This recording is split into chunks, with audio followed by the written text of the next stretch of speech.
Today we're going to take a look at two of my favorite daily trainers of the past few months. In one corner here we have the Puma Velocity Nitro 3. So I put this one through my 100-mile week test a few weeks ago. Used it for every single run that I did for a full week and racked up 100 miles on it. And then in the other corner here we have the Nike Vomero 17. So these are a little bit different on paper. The Puma Velocity Nitro 3 is a little bit cheaper, and if you look at the specs, it kind of seems like they're targeting the Pegasus with this versus the Vomero. But they also share some things like using the dual foam, really robust outsoles, and they're both going for that workhorse style of daily trainer. So in this video, I'm going to compare the upper fit ride experience, how they perform for me out there, and how they might fit into your rotation. Alright guys, so before we get into it today, if you haven't checked out the running shoe matcher tool yet on Supwell and you're searching for a new daily trainer, go to supwell.io. I'll also put the link in the description below and check out the shoe matcher tab. So the shoe matcher is a really cool tool I built that matches you with the best shoe for you based on your goals and preferences. So you can go in there, answer 5 questions about what type of shoe you're looking for, whether you like your shoes soft or firm, whether you want a daily trainer like these or a tempo shoe or a race day shoe, and we'll match you with the best shoe for you. So it's live right now on Supwell.io, and on the site you can also find the best running shoe deals, which I update every day, and you can find a list of my favorite shoes right now in the Ioana's Picks tab. So no matter how you like to shop, you can find your next running shoe on Supwell.io. Alright guys, let's get into it. So the Puma Velocity Nitro 3 is one of the latest daily trainers to hit the market. It released on January 24th exclusive on the Puma site, and wide release February 1st. If you're interested in buying the shoe, I will put my link to the Running Warehouse page below. Any shoe purchases you make through my link on Running Warehouse will help support the channel. So in this update here to the 3, they added more of this top layer of nitro foam and overall made it a little bit of a friendlier ride than version 2. This is still Puma's workhorse style daily trainer, and in my preview of the shoe where I got to talk with some of the folks from Puma,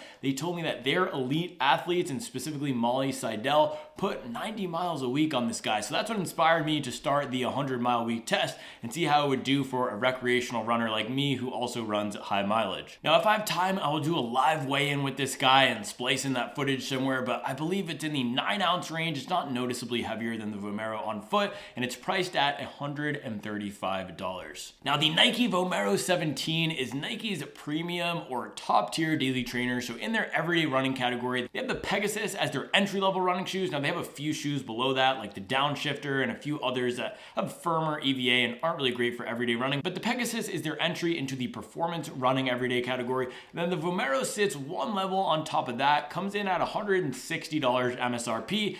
And in this shoe versus the Pegasus, you're going to be getting a little bit more rubber for durability. You're going to be getting a little bit more of a well-structured, well-built upper, and you get some of that ZoomX race day foam on the top layer. So because of how well made the shoe is, it does come in above the 10-ounce range. So a little bit heavier on foot than the Velocity Nitro 3 here. And of course, it is $25 more expensive. However, this colorway here, this forest green, which I really like, it looks super sharp, is on sale at Nike.com. It's been for the past few weeks for $127, which puts it at pretty much the exact same price as this Velocity Nitro 3 here. So I'll put my link to the Nike deal below. So if you are interested in getting the Vomero, you can pick it up for the same about $130 price as the Nitro 3. So diving into the midsoles of these two, the Puma Velocity Nitro 3 is using a dual foam construction and same exact thing as the Vomero here, which is one of the reasons why I wanted to do this comparison. I absolutely love dual foam running shoes, everything from the Tracksmith Elliott Runner to the Mach 5 to the Boston 12 and to these guys. It's really quite a clever way to blend some of the best properties of fast race day foams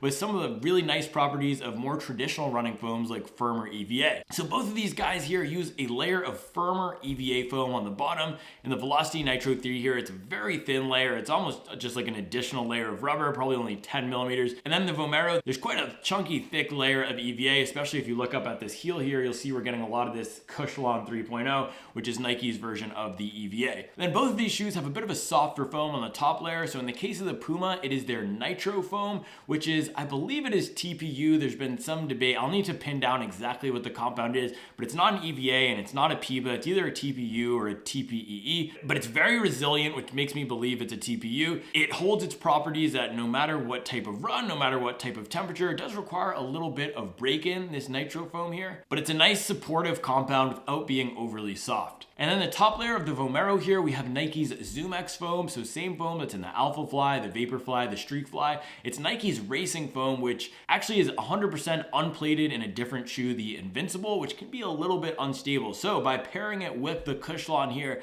again, they're getting the best of both worlds, where on the top you have that nice soft step-in feel, so every time you put on the shoe, it feels super comfortable. And then when you get out there on the ride and maybe you're a little bit tired using the shoe for some distance work, you have that firmer foam in the heel to help stabilize the shoe so your foot's not moving around when you're fatigued. So in terms of stack height, these feel pretty similar, but on paper, the Vomero has a little bit more stack in the heel. I believe it's 39 millimeters in the heel of the Vomero versus 36 here in the Velocity Nitro 3. Both of these guys do have a 10 millimeter drop, and I know for some runners, especially if you're more of a forefoot to midfoot striker, so you land up closer to the top of your foot, it can feel a little bit awkward to run in a 10 millimeter drop shoe, and both of these definitely do feel like every bit of that 10 millimeter drop. So if you prefer lower drop daily trainers, neither of these are going to work for you. I'll suggest some later when we get into the who they're best for section, some lower drop shoes. Both of these definitely do have that traditional 10 millimeter feel. Now, one thing I should note about the stack that comes through in the Vomero here is if you look at how thick these rubber lugs are, I think they might be included in the measurement of the stack, because the forefoot of this foam does not feel like a 29 millimeter stack. That puts it up with some other max cushion shoes on the market like the Triumph and the Invincible, and it just doesn't feel like it has as much cushion up in the forefoot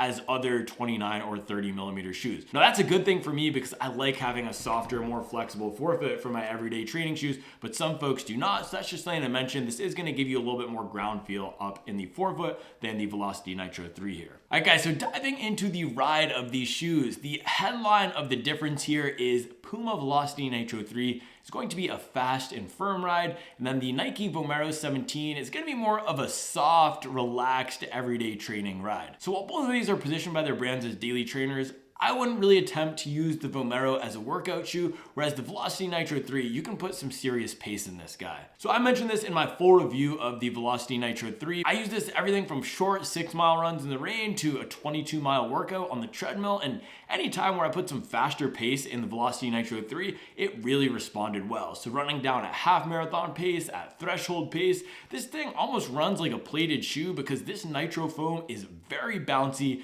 especially when you're putting some force into the shoe. For me personally, the Velocity Nitro 3 does a really good job at running fast because I put a lot of power down into the shoe when I run fast. I'm 6'2", I'm 160 pounds. I run with about 170 step per minute cadence, which is a little bit on the lower end, especially at the speeds that I'm running. So for other runners out there, if you are lighter or you're not running at 6 minute and below paces, 6 minute per mile and below paces, this might feel a little bit too soft for you. So that's something that I really want to make clear. This is a firm shoe and it feels nice when you're running fast if you like firm shoes. So I loved the Adidas Audi Zero SL. I love the Saucony Endorphin Shift 3. Both of those are very firm feeling shoes. I love the Boston 12. Even that is on the firmer side for a plated training shoe. So if you've run in any of those shoes and found them too firm, you will likely find the Velocity Nitro 3 a little bit too firm as an everyday running shoe, especially if you're looking for something with a little bit more of a relaxed character for slower everyday miles. Now that's where the Nike Vomero 17 comes in. This thing is a really comfortable shoe, and it's not positioned by Nike as a max cushion recovery shoe, and that's definitely not what it does out there on the run. I don't love going super slow paces in this, but for those everyday miles where I just want to get out there, cruise, set it and forget it, not check my watch, just have a good time, enjoying the tweeting of the birds and the blue sky, that's where the Vomero comes into play. And of all the shoes that I have, I've been strategically putting miles on shoes like the Nitro 3 and the Endorphin Speed 4 so I can do these 100-mile-a-week reviews, but I've been missing putting miles in the Vomero 17 more than anything else. This is the guy that I've been wanting to reach for. I just can't right now because I got a job to do reviewing these shoes. But this is a shoe that just feels great at any of those everyday running paces. It can do some strides and faster pace pickup if you want to do a little bit of faster mileage here and there, but it's really not going to be a workout shoe or a viable speed option like the Nitro 3 could be. So in terms of versatility, Nitro 3 definitely takes the cake. I used it for everything from slower recovery runs to that faster work. It feels best at that faster pace, especially if you do consider yourself a faster runner and you like a little bit of a faster ride even for your recovery miles. Vomero 17 on the other hand is not going to be the most versatile shoe. shoe. I would not use this for any structured workouts or any day where I'd had any prescribed paces. Even marathon pace, I wouldn't really like to run that in this shoe. I've taken it up to, at the fastest, steady pace range, which for me is about 7 flat down to 640, and it does okay with that, but there's just better shoes out there for that type of work. So if you're looking for a shoe that can do some faster work, I would look elsewhere than the Vomero. Even the Saucony Endorphin Speed 3, Speed 4, or of course Velocity Nitro 3 are going to be much better daily options that can handle faster paces. Now in terms of the stability, both of these are decently stable shoes, and that's what you're going to get from that firmer EVA foam on the bottom. It stabilizes the shoe, it holds the foot in a straight line as you're running along. I didn't have any issues with my foot feeling like it wiggled in either of these guys. However, if you do need more prescriptive stability, if you do need a little bit more guidance than a true neutral shoe, Vomero is going to be a better option here. You can see they wrap the foam up around the side of the foot. It really locks the heel in place, and it's got a bit of a wider base, you can see here, than the Nitro 3, and it just feels like it's a little bit more supportive based on how much structure they have around the heel here, whereas the Nitro 3 feels a little bit more like a race day fit. Now heading up to the upper, both of these have really well-built uppers. However, I'm going to give it to the Nike Vomero 17 in terms of overall comfort and fit. It's got a little bit more of a forgiving last, especially in the forefoot here. Now Nike used to be known for making super rocket-like shoes, but that is not the case with the Vomero. You can see it's actually super wide up here in the toe box. Really comfortable, one of the best daily trainer uppers that I've seen in the past year, other than the New Balance 1080 V13. Puma Velocity Nitro 3 on the other hand, this thing is like a sausage. It reminds me a lot of the Adidas Takumi Sen with how narrow it is. This is not going to be a forgiving fit if you have a wider foot. But if you need a wide shoe, I would definitely go with the Vomero here. Really comfortable fit in the upper. In terms of breathability, neither of these are the most breathable race-like uppers, but Velocity Nitro 3 is going to be a little bit better. You can see that they have more ventilation, more holes up in the forefoot here. The Nike Vomero is not very breathable at all. However, that does make this a really nice winter running shoe, especially with how grippy the outsole is, which we'll get into in a second. So down here in the Carolinas right now, it's anywhere from 30 Fahrenheit to 60 Fahrenheit in the winter. So I haven't tested either of these in super hot temperatures, but I have taken them both on some treadmill runs. So in the gym, it'll be probably about 70 degrees Fahrenheit, just around that. And as you're warming up, your foot heats up. And Vomero feel a little bit hot in that temperature. So it's not going to be the best summer running shoe with this upper. Velocity Nitro 3, I had a little bit of better luck with the ventilation here. So I'll give it to the Velocity Nitro 3 if you're going to be using this for a lot of warm weather running. Now in terms of the lockdown, both of these have fantastic lockdowns, probably two of the best lockdowns in the game right now. One thing I like about the Vomero 17, and Nike does a good job with this with all their training shoes, is it almost feels like you don't need to tie and retie the laces. You could just leave this tied, slip it on and off because it has such a nice fit. That's what I do with my Pegasus actually. I never untie that. I just slip it on and off like a slipper and it just stays with the perfect lockdown. Vomero is very similar here. And then Velocity Nitro 3, you do need to untie and retie this and work a little bit to get your foot in there. But once your foot is in here, it's just locked in, and that's what gives it a little bit more of that fast, peppy ride too. You really feel like you're strapped into that rocket ship, getting ready to go out there for a fun ride. Now last note here on the upper is styling. I prefer the look of the Vomero. I think maybe just because I'm American. This Puma here is a very European look. Compared it to a soccer cleat in my first run review of the shoe. Vomero 17 is just a classic looking sneaker, and in some of the other colorways like the white and red launch colorway, and they also just launched a all white colorway on Nike and Running Warehouse, this thing looks really good. So in terms of looks, if you're going to be using this for more versatile everyday around town, taking it to the gym, I would go for the Vomero. All right guys, last here, heading down to the outsole, let's talk about some durability. So on the Nike here, I have 200 miles. On the Puma Velocity Nitro 3, I have 100 miles. And so you can see this Nike is a very durable outsole. Someone described it as bomb-proof, and that is a very apt description.